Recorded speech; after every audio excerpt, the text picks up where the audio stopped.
মাহি আজ প্রেগনেন্সি পরীক্ষা করেছে। প্রেগনেন্সির ফল এসেছে, মাহি গর্ভবতী। ভীষণ খুশি, কখন তার স্বামীকে খুশির খবর দেবে। আয়নার সামনে দাঁড়িয়ে নিজেকে দেখছিল আর ভাবছিল পেট বড় হলে মাহিকে কেমন দেখাবে। এই প্রথম মাহি মা হতে যাচ্ছে। প্রথমে মা হওয়ার আনন্দ কার কাছে না ভালো লাগে, তেমন খুশিতে ছিল এইবারের পুত্রবধূ মাহি। এমন সময় দরজায় কলিং বেল বেজে উঠল। মাহি বুঝতে পেরেছিল মাহির স্বামী বাড়িতে ফিরে এসেছে। মাহি খুশি মনে বেডরুম থেকে বেরিয়ে আসলো। দরজার সামনে এসে দরজা খুলে যা দেখতে পারলো তার জন্য সে মোটেও প্রস্তুত ছিল না। মাহির স্বামী নতুন বিয়ে করে বউ নিয়ে বাড়িতে ফিরেছে। যে মেয়েটা খুশির খবর তার স্বামীকে দেবে বলে এত আনন্দিত, এক ঝটকায় সবকিছু এলোমেলো হয়ে গেল। মাহি বলল, কাকে তুমি বাড়িতে নিয়ে এসেছো? মাহির স্বামী নিলয় বলল, আমাদের দেখে তুমি বুঝতে পারছো না আমরা বিয়ে করেছি। বিয়ের কথা শুনে মাহি জ্ঞান হারিয়ে ফেললো। জ্ঞান হারিয়ে মেঝেতে পড়ে গেল। নতুন বউ মাহির দিকে তাকিয়ে রইল। বাড়িতে এসে কি ঝামেলায় পড়ে গেল। নতুন বউ নিলয়কে বলল, আমি তো তোমাকে এজন্যই বলেছিলাম আমি তোমার বাড়িতে যাব না, তুমি নতুন কোনো বাড়িতে নিয়ে চলো। নিলয় বলল, তুমি কোনো চিন্তা করো না, ও তো মাত্র জ্ঞান হারিয়ে ফেলেছে, ঠিক হয়ে যাবে। এই বলে নিলয় মাহিকে ডাকতে শুরু করলো। কিছু সময় পর দেখা গেল মাহি বিছানার উপরে শুয়ে রয়েছে। তার পাশে বসে রয়েছে মাহির শাশুড়ি দোলা বেগম। মাহি কান্না করে দিল। মাহির কান্না দেখে দোলা বেগম বলতে লাগলো, কান্না করছো কেন? আমার ছেলে বিয়ে করে এনেছে, আর তো কিছু করেনি। মাহি তার শাশুড়ির কথা শুনে অবাক হয়ে গেল। ঘরে একটা বউ থাকা সত্ত্বেও ছেলে আরেকটা বিয়ে করেছে, অথচ মা বলছে কি এমন ভুল করেছে, কোথায় তার ছেলেকে শাসন করবে, তা না করে ছেলেকে লাই দিচ্ছে। দোলা বেগম বলল, তোমার শরীর কি বেশি অসুস্থ?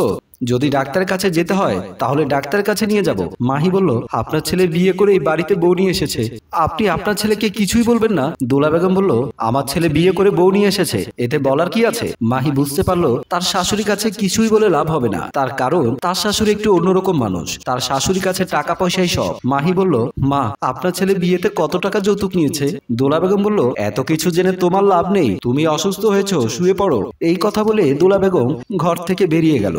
মাহি বসে বসে ভাবতে লাগলো, আমার অধিকার আমার আদায় করে নিতে হবে, নয়তো এই বাড়ি থেকে আমার চলে যেতে হবে। এদিকে দেখা যাচ্ছে নিলয় তার নতুন বউ প্রিয়াকে নিয়ে বাসর ঘরে বসে রয়েছে। নিলয়কে খুশি দেখালেও প্রিয়াকে খুশি দেখাচ্ছে না। নিলয় বলল, কি হয়েছে, মন খারাপ করে আছো কেন? প্রিয়া বলল, আজকে আমার বাসর রাত, আর বাসর রাতটা মনে হচ্ছে আমার ভালোভাবে করা হবে না, তোমার বউ যা শুরু করে দিয়েছে। নিলয় বলল, তুমি চিন্তা করো না, মাহি জ্ঞান হারিয়ে বিছানায় পড়ে আছে, আজ রাতে আর আমাদের ডিস্টার্ব করতে আসবে না। দরজার সামনে দাঁড়িয়ে খটখট করতে লাগলো মাহি, আর বলতে লাগলো, স্বামী, তুমি আমাকে ছাড়া অন্য কাউকে স্পর্শ করো না। প্রিয়া বলল, আমি আগেই জানতাম এমনটাই হবে। নিলয় বলল, তুমি চিন্তা করো না, কিচ্ছু হবে না, তুমি আর আমি এখানে বাসর করি, ও বাইরে বসে বসে কান্না করুক। তারপর নিলয় প্রিয়াকে জড়িয়ে ধরে বিছানায় ফেলে দিল। আর এদিকে মাহি বাইরে দাঁড়িয়ে কান্না করতে লাগলো। স্বামী নতুন বউকে নিয়ে বাসর করছে, আর স্ত্রী দরজার বাহিরে দাঁড়িয়ে কান্না করছে। এটা মেনে নিতেই কেন জানি বুকটা ফেটে যাচ্ছে। পরের দিন সকাল হলে নাস্তার টেবিলে নতুন বউ আর নিলয় বসে আছে। প্রিয়া বলল, এখনো খাবার দিচ্ছে না কেন? কখন খাবার দেবে মা? নিলয় বলল, মা রান্নাঘরে খাবার আনতে গেছে। এমন সময় মাহি দৌড়ে এসে নিলয়ের পাশে বসে বলতে লাগলো, স্বামী জান, এই মেয়েটা আমার কাছ থেকে তোমাকে কেড়ে নিতে চাচ্ছে, ভুলেও কিন্তু আমার কাছ থেকে সরে যেও না। মাহিকে দেখে প্রিয়ার শরীরে আগুন ধরে গেল, কি করবে বুঝতে পারছে না। প্রিয়া তখন খাবার টেবিল ছেড়ে চলে গেল। নিলয় মাহির উপরে খুব রেগে গেল, একটার পর একটা কথা শুনিয়ে গেল মাহিকে। মাহি বাচ্চাদের মতো কান্না করতে লাগলো। নিলয় বলল, আমার সাথে কখনো আধিক্যতা করতে আসবে না, তুমি আমার সাথে আধিক্যতা করো, এটা আমার মোটেও পছন্দ না। মাহি বলল, আমি তোমাকে একটা কথা বলতে চেয়েছিলাম, তুমি আমাকে কথা বলার সুযোগটাই দিচ্ছ না। নিলয় বলল, তোমার কোনো কথা শোনার সময় আমার নেই। এই কথা বলে নিলয় সেখান থেকে চলে গেল। মাহি বসে বসে ভাবতে লাগলো, আমি মনে হয় আস্তে আস্তে এই বাড়ির সবার কাছে আবর্জনা হয়ে যাচ্ছি, এখন আর আমার কারো প্রয়োজন হয় না। সেদিন বিকেল বেলা মাহির বাবা মোমেন সাহেব মাহির বাড়িতে বেড়াতে এসেছে। সবার সাথে বসে কথা বলছিল। নিলয় বিয়ে করেছে এই কথা শুনেই মূলত এই বাড়িতে এসেছে। নিলয় বলল, আপনি যখন এসেছেন তাহলে আপনি আপনার মেয়েকে সাথে করে নিয়ে যান। দোলা বেগম বলল, আমি আপনার মেয়েকে অনেকদিন বাড়ি থেকে চলে যেতে বলেছি, কিন্তু আপনার মেয়ে বাড়ি থেকে কখনোই যায়নি। এখন তো আমার ছেলে বিয়ে করেছে, তাহলে এই বাড়িতে থেকে কি করবে? মোমেন সাহেব একটা মুচকি হাসি দিয়ে বলল, স্বামী স্ত্রীর সম্পর্ক কি আপনার কাছে এতই ঠুনকো? আপনার ছেলে আমার মেয়েকে রেখে বিয়ে করেছে, আমরা ইচ্ছে করলে অনেক কিছুই করতে পারতাম, কিন্তু আমরা কিছুই করিনি, তবুও চেয়েছি আপনার ছেলের সাথে আমার মেয়ে সংসার করুক। দোলা বেগম বলল, আমার ছেলে তো আপনার মেয়ের সাথে সংসার করবে না, আমার ছেলে যদি আপনার মেয়ের সাথে সংসার না করে তাহলে কি জোর করে সংসার করাবেন? মোমেন সাহেব মনে মনে ভাবতে লাগলো, এই বাড়িতে আমার মেয়ে এতদিন কি করে থাকতে পারলো? নিশ্চয় আমার মেয়েকে ওরা অনেক কষ্ট দিয়েছে। মাহি বলল, বাবা, তুমি বাড়ি থেকে চলে যাও, যত কষ্টই হোক না কেন আমি এই বাড়িতেই থেকে যাব।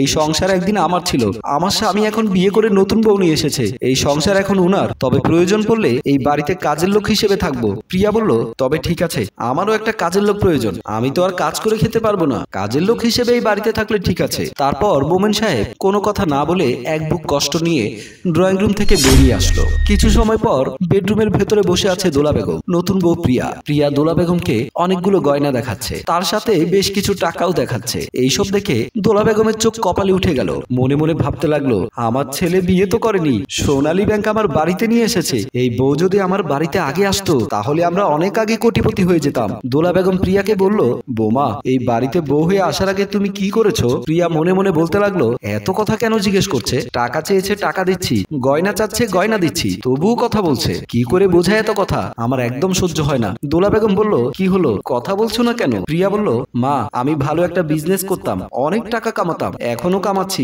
আপনি কোনো চিন্তা করবেন না। দোলা বেগম বলল, আমার ছেলেকে ওই ব্যবসাটা ধরিয়ে দাও, তাহলে আমার ছেলে অনেক টাকা ইনকাম করতে পারবে। প্রিয়া ভাবছে, না এই বুড়িটা তো অনেক কথা বলে। মা আপনি এখন জানতো, আপনার সাথে আমি পরে কথা বলবো। দোলা বেগম বলল, বৌমা আমি কি টাকাগুলো নিয়ে যাব? প্রিয়া বলল, আপনার এখান থেকে যা দরকার হয় আপনি নিয়ে যান। তারপর দোলা বেগম কিছু টাকা আর কিছু গয়না নিয়ে বেরিয়ে আসলো। প্রিয়া বসে বসে কাকে যেন ফোন করতে লাগলো। ফোন করার সাথে সাথে প্রিয়াকে কেমন উত্তেজিত মনে হচ্ছে। কি করবে প্রিয়া বুঝতে পারছে না। এমন মনে হচ্ছে প্রিয়াকে এখান থেকে পালাতে হবে। এদিকে কলিং বেলের শব্দ শোনা গেল। প্রিয়া শাশুড়ি দোলা বেগম তখন ড্রয়িং রুমে বসেছিল আর বৌমার দেয়া টাকার গয়নাগুলো দেখছিল। তারপর কলিং বেলের শব্দ শুনে দোলা বেগম উঠে গিয়ে দরজার সামনে চলে আসলো। দরজা খুলে দেওয়ার সাথে সাথে একজন পুলিশ অফিসারের সাথে একজন মহিলা পুলিশ নিয়ে ভেতরে চলে আসলো। পুলিশকে দেখে দোলা বেগম ভয় পেয়ে গেল। তার কারণ এই বাড়িতে পুলিশ কখনোই আসেনি। আজ হঠাৎ করে পুলিশকে দেখে জিজ্ঞেস করলো, আপনি আমার বাড়িতে কেন? পুলিশ অফিসার বলল, আপনার এই বাড়িতে একজন আসামি আশ্রয় দিয়েছেন। পুলিশের এমন কথা শুনে দোলা বেগম ভয় পেয়ে গেল। পুলিশ অফিসার বলল,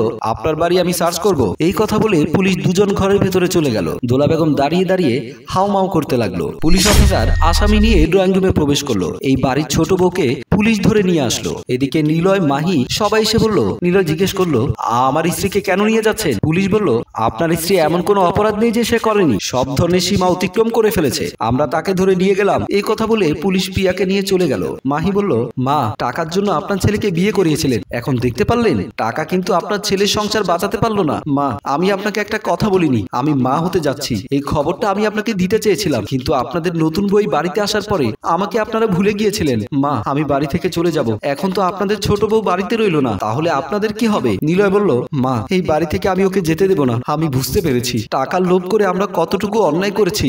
দোলা বেগম বলল, হ্যাঁ আমিও ভুল করেছি, সেই ভুলের সমাধান করতে চাই। বৌমা আজকের পর থেকে তুমি এই বাড়িতে থাকবে আর প্রাপ্য সম্মান নিয়ে থাকবে। সম্মানিত ভিউয়ার্স, গল্পটা আপনাদের কেমন লেগেছে? যদি ভালো লেগে থাকে লাইক কমেন্ট শেয়ার করে আমাদের সাথেই থাকুন। ধন্যবাদ।